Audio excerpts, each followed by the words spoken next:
Malaki ang impluwensya ng mga Kastila sa ilang putahing Pinoy. Pero alam niyo ba na ang isa sa mga ipinamana nilang pagkain sa atin, dating inihahain sa mga dugong bughaw sa Espanya? Yan ang hamonadong pugo. At halina't matakam tayo sa balitang hatid ng kapuso nating si Micael Daes.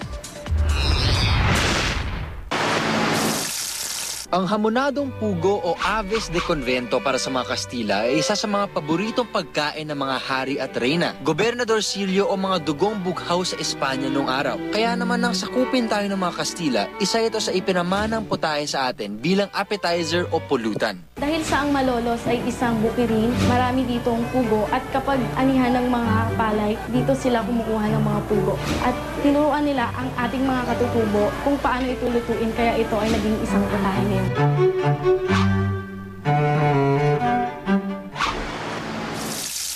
Dati nasubukan na natin ang asado de carahay. Wow! Yung luya at sibuyas, napakalakas ng lasa, napakatap. Isa pa nilang favorite ay ang hamonadong pugo.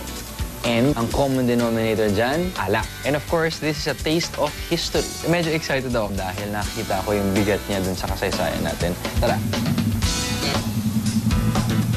Pinoy ako, mahilig ako sa matamis. Kahit sa mga karne natin, mahilig ako dyan. And this is no different. Not bad. Hamonadong pugo. Masarap. Bitin nga lang. Isang malaking bukiri ng malolos at marami rin ditong tubo kung saan nanggagaling ang asukal. Kung kaya naman hindi kalabisan sa kanila nung araw ang pagluluto ng matatamis na pagkain.